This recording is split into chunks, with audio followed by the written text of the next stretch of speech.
લાગણીઓ છે તો ચિંતાઓ થવાની. જે લાગણી શૂન્ય હોય, જો અનાસક્ત થવાય પણ નિષ્ઠુર ન થવાય. બંનેની ઘણીવાર માનસિકતા સરખી લાગે. ભગવાન અનાસક્ત થવાનું કે છે, નિષ્ઠુર થવાનું નથી. જેનું જે થવું હોય થાય, મારે શું લેવા દેવા, હું તો ઠાકોરજીની સેવા કરું છું. આવા નિષ્ઠુર થવાય? અનાસક્ત થવું ને નિષ્ઠુર બનવું બંનેમાં ફરક છે. લાગણી શૂન્ય નથી આપણે બધા. આપણો વૈષ્ણવ તો વધારે લાગણી વાળો હોય, એને તો બીજાનું દર્દ પણ પોતાનું લાગે. સર્વભૂત હિતે રતા, ભક્તોના તો લક્ષણ આવા બતાવ્યા છે. તો એમાંથી મુક્ત કેમ થવું? કારણ કે ઉદ્વેગ રોગ છે, લાગણી એ સદગુણ છે, દયા એ સદગુણ છે. દયા કરવી જોઈએ, પણ હું આનું સારું કરી દઈશ, એક અજ્ઞાત અહંકાર છે. તથૈવ તસ્ય લીલેતિ. પ્રભુએ મને પ્રેરણા આપી છે, યથાશક્તિ મદદ કરીશ, પણ આનું ભલું તો ઠાકોરજી જ કરનારા છે. આપણે કોઈને મદદ કરી શકીએ, પણ સુખી તો ભગવાન જ કરી શકે. મદદ કરવાથી આગળ આપણે ન જઈ શકીએ. આપણે કોઈને સુખી ના બનાવી શકીએ. આપણી મદદથી કોઈને ગેરંટી ના આપી શકીએ કે તું સુખી જ થઈશ. મદદ કરવાની ગેરંટી આપી શકીએ, સુખી થવાની ગેરંટી આપણે ના આપી શકીએ. અને એટલા માટે એનો ઉપાય શું? આપણે બધા લાગણી વાળા લોકો, દરેક જગ્યાએ ક્યાંય પણ વિપત્તિ, કોઈને દુખી જોઈએ તો આપણને દુઃખ થાય, પણ એમ માનવું તથૈવ તસ્ય લીલેતિ. કારણ કે ઘણી વાર એ જોઈને આપણું સામર્થ્ય ન હોય કે એનું દુઃખ દૂર કરી શકીએ, તોય ઉદ્વેગ થાય. જો ને બિચારો કેવો દુઃખી, કેમ કરીને કરું? જેમાં આપણું સામર્થ્ય નથી, યા જેમાં આપણું સામર્થ્ય છે, તો સામર્થ્ય પ્રમાણે કરું. પણ પછી માનવું શું? તથૈવ તસ્ય લીલેતિ. આ બધી જ ભગવાનની લીલા છે. હું આની મદદ કરવાને સમર્થ હતો, એટલે ભગવાને મારી સામે આ કર્યું, મારા ઓળખીતા સાથે કર્યું, એટલે પ્રભુએ મને પુણ્ય કરવાનો અવસર આપ્યો. આ પ્રભુની લીલા છે. કારણ કે કઠપુતલી ઝઘડતા, પ્રેમ કરતા, બાજતા, ભેગા બેસતા, દૂર જતા બધી દેખાય, અને એ જોઈ જોઈને આપણને અનેક પ્રકારની ભાવનાઓ જાગે. ક્યારેક વીર રસ આવે, ક્યારેક શાંત રસ, ક્યારેક શૃંગાર રસ, અનેક રસો દેખાય. પણ જો કઠપુતલી ચલાવનારનો હાથ દેખાતો હોય ને, તો પછી એમાં રસ ના દેખાય. તમે મૂવી જોવા જાઓ તો તમને બધો રસ આવે, પણ શૂટિંગ એકવાર એનું જોઈ લો ને, પછી મજા જ જતી રહે. એકવાર એનું પિક્ચરનું શૂટિંગ તમે જોઈ લો, જો ત્યાં ક્યાં કઈ રીતે ટેક લે છે, કઈ રીતે એક્ટિંગ કરે, કઈ રીતે પાછળ ઉભા છે, કઈ રીતે આ ચલાવે, એમાં ઇન્ટરેસ્ટ ના, પછી રસ ના જાગે. એમ જ આ બધું જ જે રમત ચાલી રહી છે, આ પ્રભુની લીલા ચાલી રહી છે, એ લીલાત્મક ભગવાનને જેણે જોઈ લીધો છે અને એના સામર્થ્યનું જેને જ્ઞાન થઈ ગયું છે, તો એક ગોટી આગળ, એક ગોટી પાછળ, આ બધા ભગવાનના ખેલ છે. જંત્ર ચલાવે જંત્રી, તેમ ડગલું ભરે, એની ઈચ્છાથી બધું ચાલી રહ્યું છે. આ જ્યારે સમજ, કારણ કે આ કહેવાનું નથી, આ સમજ છે, આ સૂઝ છે. જીવનમાં ઘણી વસ્તુ ગોખવાની હોય અને ઘણી વસ્તુ સમજવાની હોય. ઘણી વસ્તુ યાદ રાખવાની હોય, યાદ રાખવાની સહેલું હોય, ગોખી લઈએ, પણ ઘણી વસ્તુ સૂઝ રૂપે આવે. એમ કહીને આ બધું જ બ્રહ્મ છે. એ બોલવાની વાત જ નથી, એ તો સૂઝ છે. અને સત્સંગ કરતા કરતા એ સૂઝ પ્રગટે. જેમાં સંગીતના 7 સ્વર હોય, સા રે ગ મ પ ધ ની સા, તમે ગોખી લો એટલે તમને સરગમ આવડી ગઈ ના. સા એ સૂઝ છે, રે એ સૂઝ છે, ગ એ સૂઝ. જ્યારે એ સૂઝ આવે કે સા કયો, રે કયો, ગ કયો, ખાલી રે બોલવાથી રે ના આવી જાય. એ જ્યાં ગવાતું હોય ત્યાં સ્વર, તો આ સૂઝ પેદા થઈ સંગીત. તો આ ગોખવાનો વિષય નથી, આ સૂઝનો વિષય છે. એમ જ તથૈવ તસ્ય લીલેતિ, આ સૂઝ પેદા થાય ભક્તની અંદર. સેવા કરતા કરતા પ્રભુના સામર્થ્યનું જ્યારે જ્ઞાન થાય, ત્યારે સમજમાં આવે કે આ તો બધું પ્રભુ લીલા કરી રહ્યા છે, ક્રીડા કરી રહ્યા છે. અને એટલા માટે તથૈવ તસ્ય લીલેતિ મત્વા ચિંતામ ધૃતમ તજે. મારો અહંકાર છે કે હું માનું છું કે હું સારું કરી દઈશ, કે હું નહીં કરું. આ ન કરવું એ પણ અહંકાર, અને કરવું એ પણ અહંકાર. રમાડનાર ભગવાન છે, એ જ ચલાવે છે. કારણ કે તમે નક્કી કરો કે મેં ધાર્યું એમ જ થવું જોઈએ, આ તો મેચ ફિક્સિંગ કહેવાય. રમતમાં જતા પહેલા તમે પરિણામ નક્કી કરી લો કે આ જ રિઝલ્ટ આવવાનું છે, તો આપણે ખિલાડી નહીં, આપણે તો મેચ ફિક્સર કહેવાય. કે નક્કી કરીને રમવા ગયા જો કે આ જીતવાના ના હારવાના, પછી રમત ક્યાં રહે? પછી તો રમત બગાડી કહેવાય, એ તો અપરાધ કર્યો કહેવાય. એમ જ રમત નક્કી કરીને પરિણામ નક્કી કરીને રમવા ન જવાય, આપણે તો રમવાનો આનંદ લેવાનો. પરિણામ નક્કી હોય રમવાનો આનંદ જતો રહે. ભગવાન કર્મણ્યેવા અધિકારસ્તે મા ફલેષુ, ફળ નક્કી કરી દઈશ પછી કર્મનો આનંદ તું ગુમાવી દઈશ. અને તું નક્કી કરીશ તો કદાચ તારા સામર્થ્યથી ઓછું નક્કી કરી દે, કદાચ તું મોટો કૂદકો મારવાય સમર્થ હોય. એટલે પહેલા માપ નક્કી ન કરીશ, કૂદકા મારવાનું સામર્થ્ય વધાર, તો કદાચ તે ધાર્યું છે એના કરતા વધારે લાંબુ કૂદી શકે. એટલે મા ફલેષુ કદાચન, ફળ નક્કી ન કર તો તથૈવ તસ્ય લેતિ લીલ્ય મત્વા ચિંતામ તમ તજેત. આ ભગવાનની લીલા છે એમ માનીને છોડ. અને છેલ્લા શ્લોકમાં મહાપ્રભુજી આજ્ઞા કરે, તસ્માत् સર્વાત્મના નિત્યમ શ્રી કૃષ્ણ શરણમ મમ વદદ્ભિરેવ સતતમ સ્થેયમિત્યેવ મે મતિઃ. અને મહાપ્રભુજી એટલે આજ્ઞા કરે તસ્માત સર્વાત્મના નિત્યમ, અને એટલા માટે સર્વાત્મ ભાવથી શ્રી કૃષ્ણ શરણમ મમ, એ અષ્ટાક્ષર મંત્રનું સદાય સ્મરણ કરતા રહેવું, એવો મારો અભિપ્રાય છે. મહાપ્રભુજી કહે કે બીજું કોઈ સાધન તમે ન કરી શકો તો આ અષ્ટાક્ષર મંત્ર એવો છે જેનો અખંડ જાપ વૈષ્ણવે કરતા રહે. આ આપણો મહામંત્ર છે. બીજા કોઈ સાધન થાય ન થાય તો ચાલતા ફરતા ગાડીમાં બેસતા જ્યાં પણ તમે હો, જ્યાં પણ તમને સમય મળે, અને અષ્ટાક્ષર માટે તો કોઈ બંધને નથી. ગમે તે અવસ્થામાં, જો અનુકૂળ અવસ્થા ન હોય તો ઉચ્ચારણ ન કરવું, મનમાં સ્મરણ કરવું, અનુકૂળ અવસ્થા હોય તો ઉચ્ચારણ કરવું. પણ અષ્ટાક્ષર એ મહામંત્ર છે. મહાપ્રભુજી જયારે ચૈતન્ય મહાપ્રભુને મળ્યા ને ત્યારે ચર્ચા થઈ ને કે ગાયના શિંગડા પર રાઈનો દાણો રહે એટલી વાર પણ ભગવદ નામ છૂટે ને તો આસુરાવેશ પ્રવેશ કરી જાય. એટલા માટે કહું તસ્માત સર્વાત્મના નિત્યમ, નિત્ય જાપ કરો, અખંડ જાપ કરો. અને વાર્તા સાહિત્યમાં અનેક પ્રમાણ ચાચાજી આદિને તો અષ્ટાક્ષર મહામંત્ર કેવા સિદ્ધ હતા, જલ ઉપર ચાલતા. અષ્ટાક્ષર મહામંત્ર જપીને હાથમાં જલ લઈને મરેલાઓને જીવંત કરેલા છે. અને ગુસાઈજીએ તો આખી ટીકા એના ઉપર લખી છે કે આ એક એક અક્ષરથી કયા કયા ફળ મળે. શ્રી સૌભાગ્યમ સંપ્રાપ્તિ ધનવાન રાજવલ્લભમ કૃશોષયેત પાપમ, અષ્ટાક્ષર મહામંત્ર કયો છે. અને એટલા માટે આ મહામંત્રનો બધાએ જાપ કરે. શ્રી કેવલ બોલો ને તો સૌભાગ્યની પ્રાપ્તિ થઈ જાય, ધનવાન થઈ જાઓ તમે, રાજ્યના સન્માનો તમને મળે, એમ ગુસાઈજી કહે. કેવલ અષ્ટાક્ષરનો શ્રી બોલવા માત્ર. આપણે સૌભાગ્ય માટે બધે ફાફા મારીએ છીએ, પણ સૌભાગ્ય વૈષ્ણવનું ક્યાં છે? તો કે ઠાકોરજીના ચરણારવિંદમાં. ત્યાં જ શ્રીનો નિવાસ છે.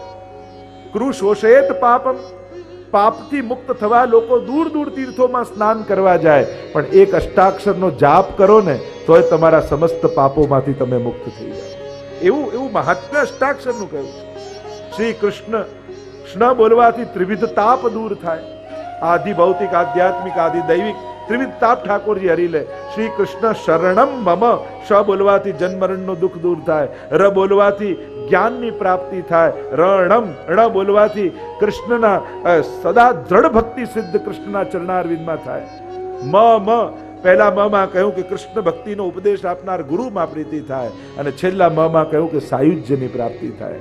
આમ અષ્ટાક્ષર મંત્રના જાપથી, એટલે જ અમારા ભગવદીઓ ગાન કરતા કહે શ્રી કૃષ્ણ શરણમ મમ, સદા રટન કરતા રહેવું, સદાય સર્વાત્મ ભાવથી ઠાકોરજીના આ મહામંત્રનો જાપ કરવો, એમ કહી અને હવે આપણે નવરત્ન ગ્રંથને વિરામ આપીએ.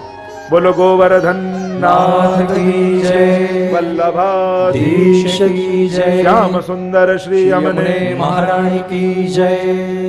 આગળનો ગ્રંથ એ અંતઃકરણ પ્રબોધ. મેં પહેલા જ કહ્યું એમ આ ત્રણેય ગ્રંથોમાં ચિંતા, સિદ્ધાંત રહસ્યમાં ચિંતા, નવરત્નમાં ચિંતા અને અંતઃકરણ પ્રબોધમાં ચિંતા. પણ આ ચિંતાઓ અલૌકિક અને દિવ્ય છે. સિદ્ધાંત રહસ્યમાં જીવ માટે મહાપ્રભુજી ચિંતા કરે છે, અંતઃકરણ પ્રબોધમાં પ્રભુની આજ્ઞાનું પાલન ન કરવાની ચિંતા છે. અરે ભગવદ આજ્ઞા મને થઈ. અંતઃકરણ પ્રબોધ બીજા કોઈ અન્ય માટે મહાપ્રભુજીએ નથી રચ્યો. સ્વયંને પ્રબોધ કર્યો છે, સ્વયંના અંતઃકરણને પ્રબોધ કર્યો છે. એટલે કે એક વાક્યમાં કહું તો જાત સાથેની વાત છે. જાત સાથેની વાત, પોતાની સાથેનો સંવાદ. અને વ્યક્તિ જ્યારે પોતાની જાડે બોલતો હોય ને ત્યારે બહુ જ ઈમાનદાર હોય. અહીંયા એક બહુ જ અલૌકિક, આપણે તો સાધારણ લૌકિકની વ્યક્તિની વાત કરીએ જુદી વાત, અને આ તો એ જ શ્રી વલ્લભ એટલે કે સાક્ષાત પ્રભુના જ વદના અવતાર, જે આચાર્ય સ્વરૂપે ભૂતલ પર પધાર્યા. એટલે એમ પણ કહી શકાય કે પ્રભુની સ્વામિનીજી સાથેની વાત, ભક્તની ભગવાન સાથેની વાત, અનેક પરિપ્રેક્ષ્યમાં આ સંવાદને જોઈ શકીએ છીએ આપણે. પોતાના અંતઃકરણને ઉદ્બોધી અને જે વાત થઈ રહી છે કે પ્રભુએ જે આજ્ઞા કરી છે, અને એ બે વાર આજ્ઞા થઈ ગઈ. મહાપ્રભુજી ભૂતલ પર જ્યારે દૈવી જીવોના ઉદ્ધાર માટે પધાર્યા છે, અને જે ઉદ્દેશ્ય પ્રાગટ્યના કહ્યા છે, ભાગવતજીના અર્થોને પ્રગટ કરવા, દૈવી જીવોને શરણાગત કરવા, સેવા માર્ગ પ્રગટ કરવા, આદિ આદિ બે વાર આજ્ઞા થઈ. અને અંતઃકરણ પ્રબોધ ગ્રંથમાં એનો ઉલ્લેખ પણ મહાપ્રભુજીએ કર્યો છે. એટલે 16 ગ્રંથમાં રચનાના ક્રમ પ્રમાણે જોવા જાઓ તો આ મહાપ્રભુજીનો 16 ગ્રંથમાંનો અંતિમ ગ્રંથ.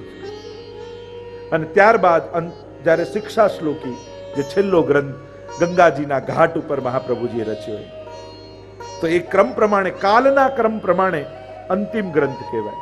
પણ અહીંયા તો ભાવનો ક્રમ છે, અર્થના ક્રમો કર્યા છે, અને એટલા માટે અંતઃકરણ પ્રબોધ નામના ગ્રંથને આગળ લઈ લીધો છે. બે વાર આજ્ઞા થઈ. ત્યાં ગંગા સાગર સંગમે મહાપ્રભુજી પધાર્યા છે, ત્યાં આજ્ઞા થઈ કે હવે હે શ્રી વલ્લભ, આપનો વિરહ હવે સહન થતો નથી, હવે આપ પધારો. ફરી મધુવનમાં એટલે કે મથુરામાં મહાપ્રભુજી પધાર્યા છે, અને ત્યાં ઠાકોરજીએ ફરી આજ્ઞા કરી કે શ્રી વલ્લભ, આપનો વિરહ હવે મારાથી સહન થતો નથી, આપ પધારો. કારણ કે શ્રીજી અને વલ્લભ આ એક પુષ્ટિ માર્ગ એવો છે, એવો વિલક્ષણ માર્ગ છે કે જ્યાં ગુરુ અને પ્રભુ બંનેનું પ્રાગટ્ય એક જ દિવસે થયું છે. કારણ કે જ્યારે મહાપ્રભુજી ચંપારણમાં પ્રગટ થયા એ જ ક્ષણે શ્રીનાથજીના મુખારવિંદનું પ્રાગટ્ય ગિરિરાજજી ઉપર થયું. એમ બંનેનું મુખનું પ્રાગટ્ય, કારણ કે આ મુખારવિંદનું સ્વરૂપ શ્રી મહાપ્રભુજી શ્રી કૃષ્ણાસ્ય, અને એ જ સમયે ગિરિરાજજી પર શ્રીનાથજીના મુખારવિંદનું પ્રાગટ્ય થયું. એ અર્થમાં પ્રાગટ્ય શ્રીનાથજી.